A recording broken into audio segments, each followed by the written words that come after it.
तो आज हम आपकी एक मुलाकात एक ऐसे शख्स से करवा रहे हैं जो कि हमारे पाकिस्तान के हीरो हैं, मोहम्मद सलीम साहब। और इन्होंने एमए किया हुआ है इंग्लिश के अंदर, लेकिन ये रक्षा चलाते हैं, रक्षा ड्राइवर हैं। तालीम जो है वो हम कहते हैं ना कि बहुत ज़्यादा ज़रूरी है।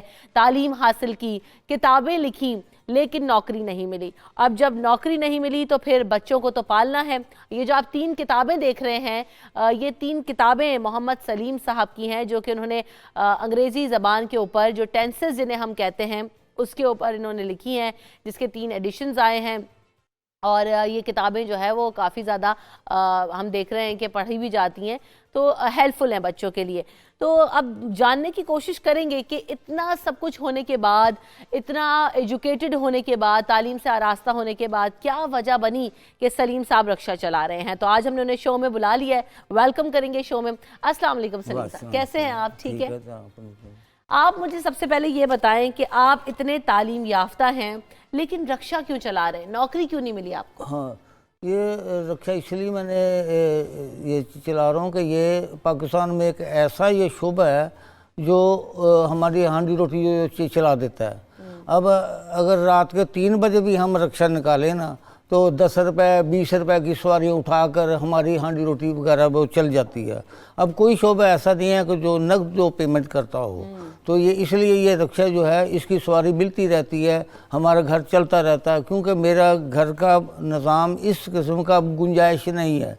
वो जो क्या कहते हैं कि तबला छोड़ा और ढोल सीख लिया, ये ढोल सीखने वाली बात है कि अब मेरे पास गुंजाइश नहीं है कि मैं सैलरी का या इंतज़ार करूं, क्योंकि मेरे 11 बच्चे हैं।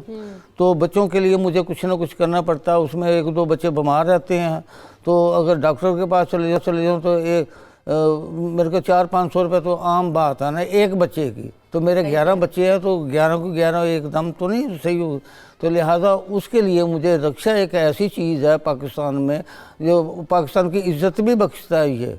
क्योंकि हमारे में आते हैं, लोगों की बेटियां आती हैं, बहू आती हैं, और हर किस्म के वो हम उनको उनके महाज पर उनके घर तक हम पहुंचाते हैं और बिलीव करते हैं इनके ऊपर।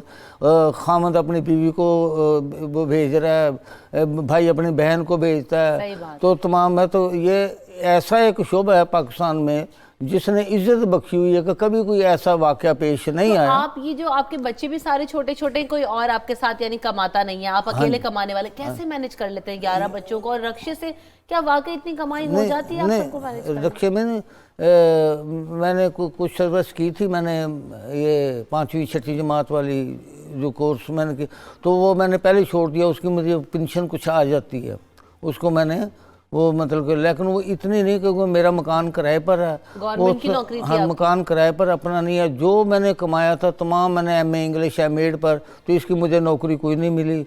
जो भी मैंने सारी ज़िंदगी मैंने तो 28-30 साल मैंने पहले एमए मैंने 90 में किया था, आज से 30 साल पहले मैंने किया था, 20 हो गया।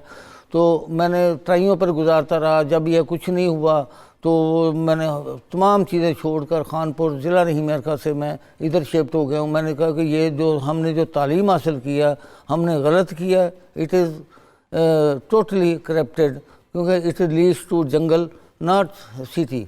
तो ये तो लेकिन ऐसा तो नहीं है ना कि तालीम देखें ना, आज आप यहाँ पर बैठे हैं, आपका एक्सपोजर है, आप माशरे की जो संगीन सूरत हाल है उसको समझ रहे हैं। बच्चे भी आपके माशाल्लाह ज़्यादा हैं जिनको आपको संभालना मुश्किल हुआ।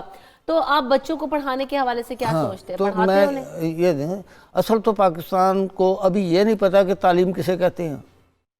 तालीम का मकसद ये नहीं है जो ये ले रहे हैं। अगर अकॉर्डिंग टू जॉन डेवी को अगर आप ले लें तो education should be based on observation and experiments. Exactly. तो हमारा एक्सपेरिमेंट को जब हमने निकाल दिया तो ऑब्जर्वेशन पर वो सारे जा रहे हैं। किसी को काम करने नहीं आता। बहर अब जाएँ किसी दुकान पर, आप देखें काम कहाँ से उसने सीखा, दुकान से ही काम सीखा। अगर एक ने बीएससी करके वो निकलता है तो वो फाइलें लेकर फिर रहा है, उसको नौकरी नहीं मिली, तो वो आखिर में क्या करेगा? जो अनपढ़ की दुकान पर अब इलेक्ट्रीशियन का काम सीख रहा है या वेल्डिंग का काम सीख रहा है। अब ये स्कूल के इदारों ने इन्होंने क्या किया? इन्होंने सिर्फ ऑब्जर्वेशन पर रखा हुआ। तो क्या without experiment it is called art not science. अब ये बताइए, जो आपने 3 किताबें लिख डाली हैं, वसाइल आपके पास है नहीं, तो ये आपने कैसे लिख दी, कैसे पब्लिश हो गई? ये उर्दू बाज़ार वालों ने, एक तो मैंने जिसके ऊपर मेरे फ्रंट पर पोज है ना मेरा खुद फोटो, वो तो मैंने अपने पास 2000 मैंने छपवाई थी, वो 20-25 हज़ार रुपये वो लग गया था। उसके बाद फिर उन्होंने ये छापी, इन्वेस्टमेंट उन्होंने किया। उन्होंने कहा था हम 5 रुपये आपको फ़ी किताब देंगे हम, लेकिन अभी तक वो पैसे तो नहीं मिले। 5 रुपए की हाँ जी, तो अभी तक तो नहीं उन्होंने कुछ दिए, वो बेच रहे हैं, दे रहे हैं। अब जो अगली जो छपेगी वो चाहे मुझे 500 छपवानी पड़े, मैं खुद ही अपनी छापूंगा। उन्होंने मुझे कुछ नहीं दिया इसके ऊपर, जो मैंने उसको लिख के दिया। अब मेरी ग्रामर भी आ रही है, पार्ट्स ऑफ स्पीच पर भी आएंगी। पोएट्री में 16 लाइन स्टैंजा में लिख रहा हूँ, तो 16 लाइन स्टैंजा अभी तक नहीं आया पाकिस्तान में। 14 लाइन स्टैंजा सॉन्ट्स जिसको कहते हैं, वो करे मैं इंशाल्लाह ताला वो भी मेरी पोइट्री आएगी, वो एमए इंग्लिश तक वो पढ़ाई जाएगी। अभी मैं एमए इंग्लिश को यानी कि पढ़ा लेता हूँ, मैं कोई पढ़ने के लिए आए तो सही। सही कह रहे हैं, पढ़ने वाले तो पढ़ाने को तैयार है। तो ट्यूशन सेंटर्स वगैरह इतने ज्यादा खुले हुए हैं, तो वहां पर भी आपने कभी बात नहीं की कि मुझे जाना पढ़ाना है, मैं पढ़ा सकता हूँ? खानपुर जिला रहीमेर खान से जब मैं आया था ना, तो मैं इसलिए आया था कि वहाँ जाकर मैं किसी एकेडमी में ज्वाइन करूँगा, तो अपने बच्चों को मैं काम पर डालूंगा। वहाँ का कारोबार नहीं है बच्चों के बारे में, ना सीखने का है, कोई फैक्ट्री एरिया नहीं है, वो सर ये रूरल एरिया है। तो वहाँ जो है सवाए ये काश्तकारी के और कोई काम नहीं है वहाँ। तो मैंने वो सारा हर चीज़ मैं छोड़कर ये लाहौर में है इसलिए आया था कि बच्चों को मैंने काम पर डालना। फिर मैंने बच्चों को काम पर डाला। पढ़ाएंगे नहीं आप? मैंने 8 जमातें पढ़ाई। वो तालीम नहीं है ना जिसको पढ़ाना। मैं वो बता रहा था कि भाई तालीम किसे कहते हैं। खुद पढ़ाते हैं आप उन्हें? अब लेकिन जिंदगी की भाग दौड़ में, या अगर हम बात करें नौकरियों के लिए, हो सकता है कि अगर आपके बच्चे पढ़ जाए तो उनमें से किसी को अच्छी नौकरी मिल जाए। अगर आप नहीं पढ़ाएंगे तो फिर डिग्री नहीं होगी। ये मुमकिन नहीं है। मैं अब बताता हूँ, एमए इंग्लिश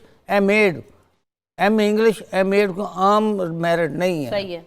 तो अगर एमए इंग्लिश वाले को if gold is rested what will become of iron, तो अगर गोल्ड को अगर रेस्ट वो मतलब कि उसको जंगाल लग जाए तो सोने को लग रहा है तो वो आयरन का क्या बनेगा? तो बच्चों को आप कैसे मैनेज करते हैं? कैसे वसाइल आपके जो है ना वो हो रहे हैं पूरे? अब बच्चों क्या को काम करते हैं बच्चे? हाँ जी, हाँ, बच्चे क्या काम करते हैं? अब ये एक बच्चा मेरा वो कार को काम सीख रहा है, कारों का, ऑटोमोबाइल इंजीनियरिंग वो कर रहा है। एक बच्चा मेरा ये शीशे का काम कर रहा है, शीशे ये जो डेकोरेशन के शीशों का।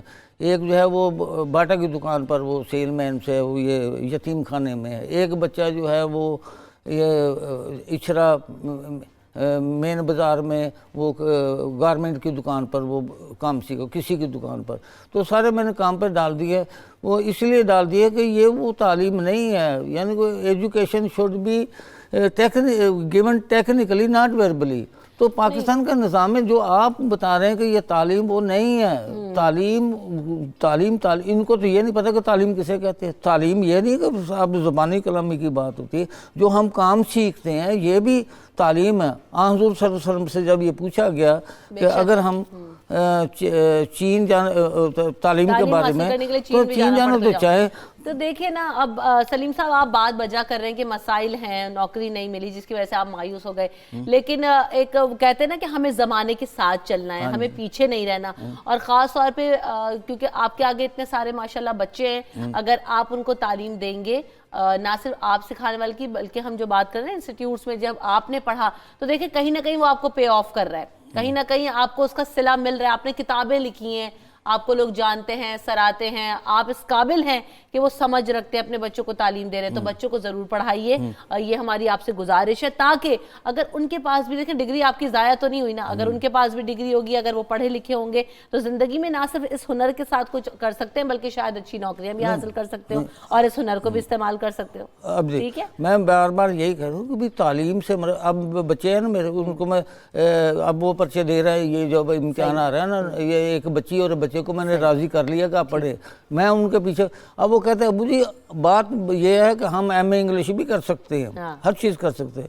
फिर what will be become of नहीं, मी। लेकिन आपने जो है ना उनको मोटिवेट उनको करना है और उनको motivate तालीम किया देनी है। मैंने। आज आपने प्रॉमिस करना है कि आप उन्हें पढ़ाएंगे नहीं, वो- और आपने शो पे आके जो है ना वादा करना है कि आज हम उनको पढ़ाएंगे। हमारा वक्त यहाँ पे बहुत खत्म हो गया, लेकिन आपसे फिर मैं मुलाकात करूंगी, फिर पूछूंगी कि आपने बच्चों को पढ़ाया है कि नहीं पढ़ाया। ठीक है सलीम साहब, thank you coming in this show. और बात यही है कि तालीम जो है वो एक ऐसी चीज़ है जो कि कभी भी रायगा नहीं जाती। मायूसी अपनी जगह, लेकिन चाहे हालात कैसे भी हों, आपके पास अगर हुनर है, आपके पास अगर तालीम है, तो आप उसका मुकाबला कर सकते हैं और ज़िंदगी में आगे बढ़ सकते हैं। आप ज़िंदगी में हार नहीं मानते, और हार जो मान जाते हैं वो बहुत पीछे रह जाते हैं। सलीम साहब को देखेंगे किस मोटिवेशन के साथ वो अपनी ज़िंदगी गुजार रहे हैं और अपने बच्चों को जो है ना वो पेट पाल रहे हैं।